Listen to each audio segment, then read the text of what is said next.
əziz izləyicilər. Bugün sizinlə daha bir RFO sualına baxacağıq. Gəlin ilk öncə məsələnin şərtini oxuyaq. Durğun suya nəzərən sürəti V olan motorlu qayıq çayın axma istiqamətində və ona perpendikulyar istiqamətdə olan C və B nöqtələrinə gedib qayıdır.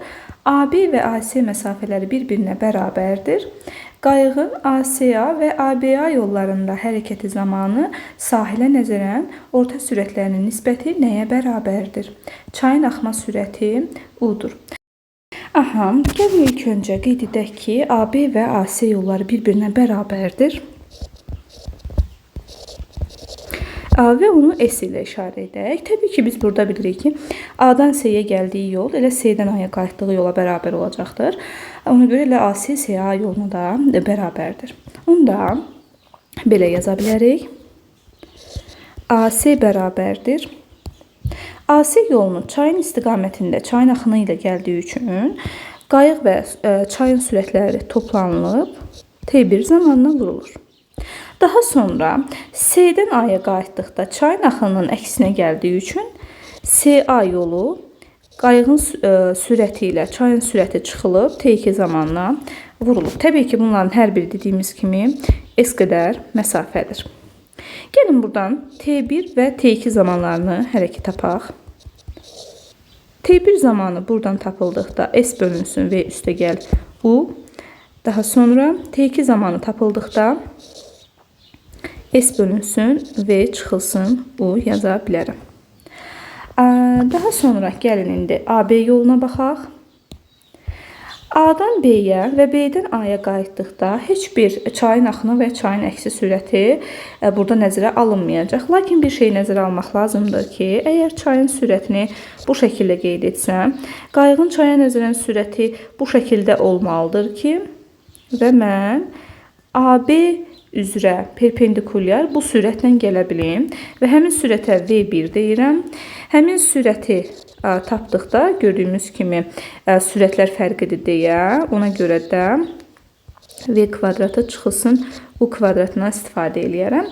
Onda istər AB yolu, istərsə də BA yolu olacaq. V kvadratı çıxılsın U kvadratı vurulsun AT. Və ABA yolu isə artıq 2 bu məsafə deməkdir. 2S-dir. 2S-dir.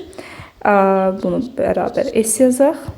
Çünki bayaq dedik ki, AB yolunun özü S qədərdir. Və bu 2S olduğu üçün bunu V kvadratı çıxılsın U kvadratı vur 2T yazıram. Çünki T zamana gəlir, T zamana yenidən qayıdır. İndi gəlin orta sürətləri tapaq. Biz orta sürəti tapmaq üçün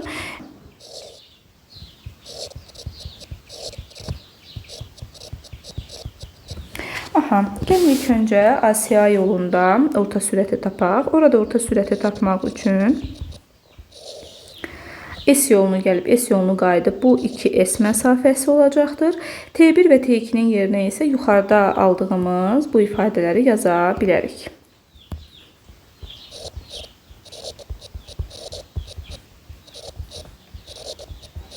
Bu formada yazıram. Deməli, buradan 2S surətdə qalsa S və mötərizə xaricinə çıxsa, burada V kvadratı çıxılsın U kvadratı. V çıx U üstə gələk V üstə gəl U yaza bilərik. Daha sonra buradan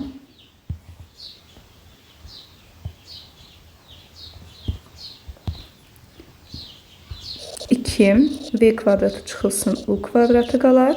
Çünki burada S-ləri ixtisar apara bilərik. Daha sonra məxrəcdə isə buradan da demək biz U-ları atsaq 2V qalar.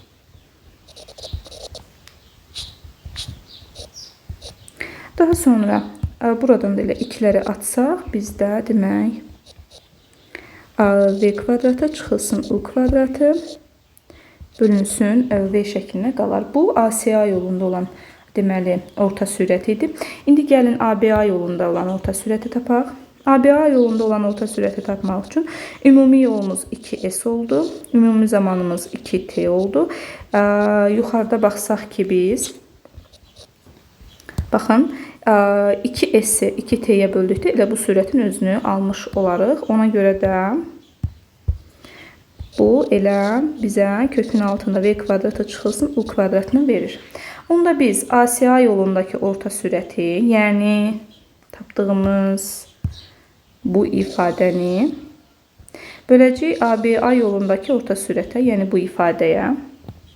Böldükdə isə demək V kvadratı çıxılsın U kvadratı böl V-ni bölürük. Buradan bunları ixtisar etdikdən sonra qalar surətdə V kvadratı çıxılsın U kvadratı bölünsün V alınar. Bu isə A variantında doğru cavabdır. Belə, ümidvaram ki, faydalı olar. İzlədiyiniz üçün təşəkkür edirəm.